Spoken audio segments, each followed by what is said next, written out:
안녕하세요. 안녕하세요. 건강을 누리다 건강놀이 한의원 권만은 장래원 원장이라고 합니다. 자, 오늘은 저희가 이제 그 한의원에서 많이 물어보시는 치료들 중에 복약침에 대해서 저희가 이제 준비를 해왔습니다. 제가 어제 인터넷을 보다 보니까 살아있는 벌을 사용해서 시술하는 사람이 굉장히 많더라고요. 근데 이거를 이제 생벌침이라 부르던데 여기 한번 같이 보여드릴게요.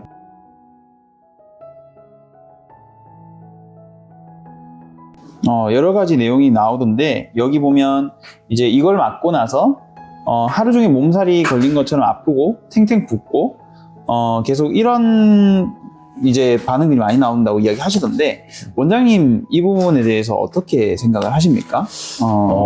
시중에 유통되는 봉침, 생벌침 같은 경우에는 사실 한의원에서 쓰이는 복약침과는 차이가 크다고 봅니다. 차이가 있습니까? 예, 일단은 한의원에서 쓰이는 복약침 같은 경우에는 제일 중요한 게 한의사가 직접 주입하는 거고요. 그리고 무엇보다도 깔끔하게 정제된 벌의 독을 정확한 혈자리에 피내에 주입하는 게 복약침실이라고 할 수 있습니다. 그러면 직접 뭐 정제하는 거니까 좀 아무래도 안전성이나 그 위생 이런 데는 좀 좋은 품질을 할 수 있겠네요. 그렇죠.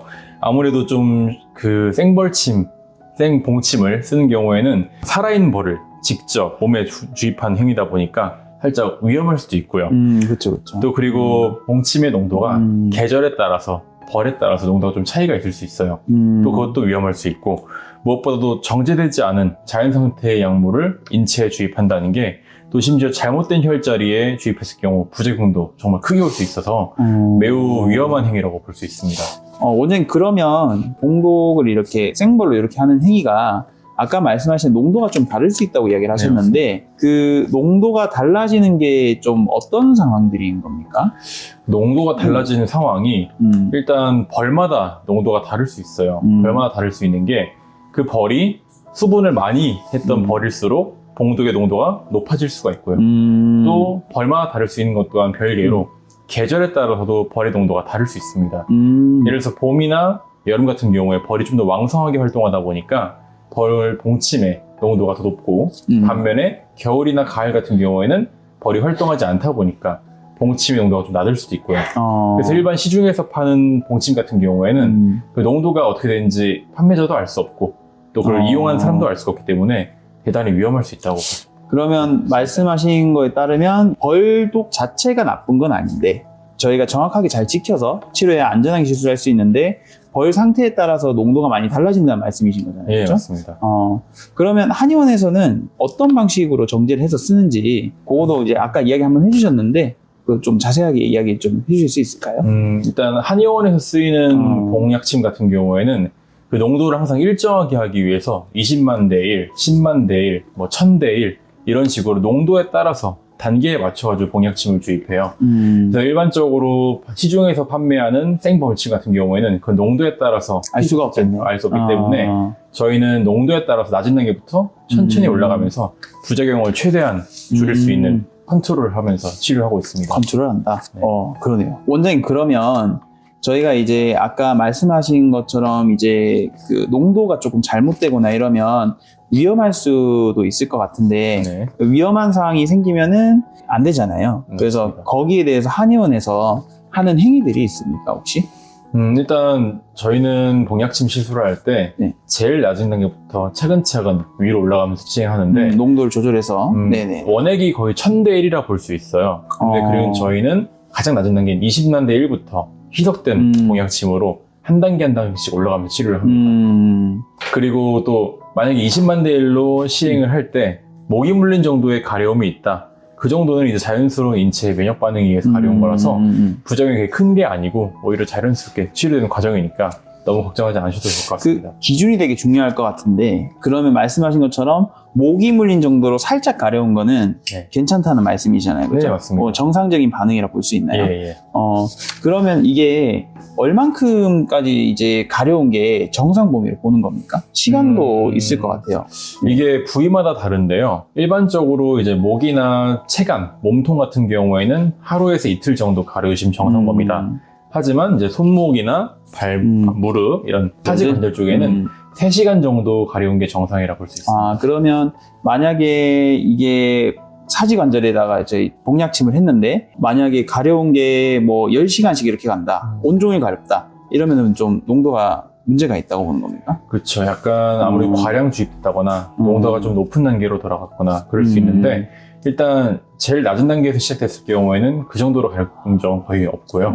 그리고 만약에 그렇죠. 가렵다고 하더라도 저희는 이제 사후 관리를 잘 해드리니까 너무 걱정하셔도 좋겠습니다. 애프터 서비스가 원래 더 중요합니다. 맞습니다. 자, 원장님 그러면 우리가 이제 아까 설명해 주실 때 복약침이 여기저기 많이 쓰이잖아요. 네. 쓰이는데 그 일반적으로 이제 환자분들은 병의원도 다 다니시고 한의원도 이렇게 하시는데 병의원에서 보통 주사치료를 많이 받으시잖아요. 그래서 주사치료랑 복약침이랑 혹시 좀 다른 점이 있을까요? 병원에서 시술한 주사치료는 일반적으로 소형 진통제 또는 스테로이드를 많이 이용하시는데 주사치료 같은 경우에는 좀 약간 찬성질의 굳이 한의학적으로 얘기하자면 찬성질의 약물이에요. 근데 반면에 이제 한의원에서 치료하는 복약침 치료 같은 경우에는 상대적으로 이제 벌이 좀 원래 뜨거운 성질의 동물이기 때문에 복약침 치료도 좀 따뜻한 성질의 치료라고 볼 수 있어요. 그 왜 찬성질인 겁니까, 그게? 이제 주사 치료 같은 경우에는 해당 부위에 염증을 강력하게 억제시키고 소염하고 진통 작용이 굉장히 강력합니다. 염증을 없애니까 이거를 찬성질로 본다 이건 거죠? 네, 맞습니다. 그러면 이제 복약침은 뜨거우니까 염증을 가져오는 거잖아요. 네. 그러면 반대작용을 좀 하는 것 같은데 복약침에 꼭 필요한 질환들이 있습니까? 복약침이 필요한? 복약침 치료는 해당 부위에 염증을 좀 유발하면서 그 부분에 면역 반응을 활성화시키는 면역 반응 거고요. 활성화. 근데 이게 만성 퇴행성 질환 같은 경우는 저희가 많이 이용합니다. 그래서 어르신들 같은 경우에 허리 요추, 허리 협착증 같은 경우, 협착증, 또 디스크 탈출증에도 쓰일 수가 디스크 있고요. 탈출증. 또 허리나 척추 부분이 아니더라도 이제 관절, 무릎이나 팔꿈치 쪽에 만성 퇴행성 질환으로서 퇴행성 약간 질환들. 좀 시리거나 좀 약간 그런 찬성질의 질환인 경우에 저희가 복약침 치료를 하는 편입니다. 시리다 차다 아니면은 이제 비 올 때 무겁고 시리하시는 그럴 때 쓸 수 있겠다. 맞습니다. 그죠? 그걸 찬성질로 보고 찬성질을 반대로 따뜻하게 그렇게 성질을 이렇게 전달해서 치료하는 거군요. 예, 맞습니다.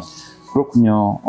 원장님 그러면 아까 말씀하신 것처럼 복약침이 지금 굉장히 이제 좋은 효과가 많고 많이 쓰이고 있는데 이게 부작용이 또 있다는 이야기 제가 들었거든요. 네. 그러면 아까 처음에 언급하실 때 봉독을 쓰면은 부작용 때문에 걱정을 많이 하셨잖아요. 네, 맞습니다. 그러면 복약침도 부작용이 있을 수 있는데 또 어떤 부작용이 있는지 좀 그 자세하게 알려주실 수 있을까요?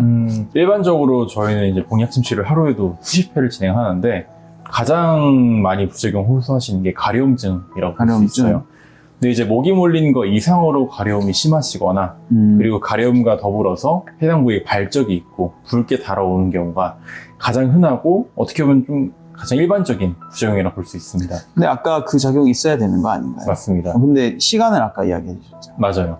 그래서 해당 부위가 가려움증이나 발적이 정해진 시간 이상으로 초과해서 너무 오래 남아있거나 그런 경우는 아무래도 치료적인 효과는 기대할 수 있겠지만 한편으로는 치료하면서도 환자분이 너무 불편하고 힘들어하시면 괴로워할 수 있다. 그 치료적인 과정이랑 환자분이 편해야 되는 그 어느 정도 밸런스가 유지돼야 되는데 그 균형에서 벗어난 경우를 부작용이라고 볼 수 있을 것 같습니다. 그러면 발적이나 가려움증이 있을 때는 꼭 한의원 와서 물어봐야겠다, 그죠? 맞습니다. 물어보고 그렇게 해야 될 것 같고 이게 생명이 좀 위험할 수 있는 그런 부작용도 있나요? 맞죠. 가려운 정도는 사실 뭐 엄청난 부작용이 보기 좀 힘든 것 같은데. 맞습니다. 그래서 저희 한의원에서 쓰이는 복약침 같은 경우에는 거의 정제되는 비율이 20만 대 1, 10만 대 1 굉장히 저농도부터 시작하기 때문에 그렇게 생명의 위협에 일으킬 정도로 큰 부작용이 생기기는 굉장히 힘들고 희박하긴 합니다.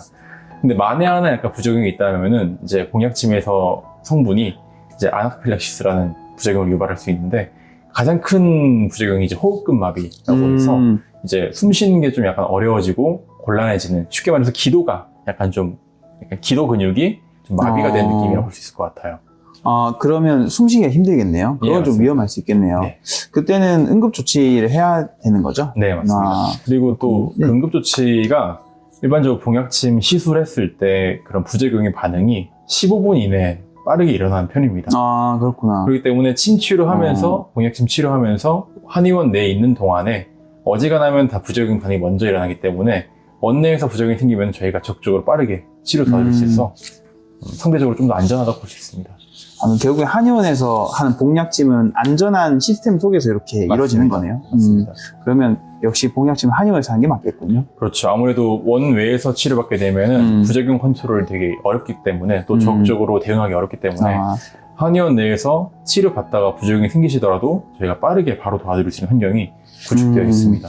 자, 오늘 저희가 이제 복약침에 대해서 좀 알아보았습니다. 사실 영상에 정말 자세하게 많은 걸 담고 싶었는데, 저희도 영상 앞에 서니까 좀 많이 긴장이 됩니다. 그죠? 네, 그래서 저 오늘 최선 다해서 그래도 알려드릴 노력을 했고요. 궁금하신 점 있으시면은 댓글로 남겨주시거나 아니면은 한의원으로 연락을 주시면 저희가 자세하게 안내 드리고, 시술할 때도 또 저희가 한 번 더 안내 드리면서, 궁금증 다 해결하실 수 있도록 도와드리도록 하겠습니다.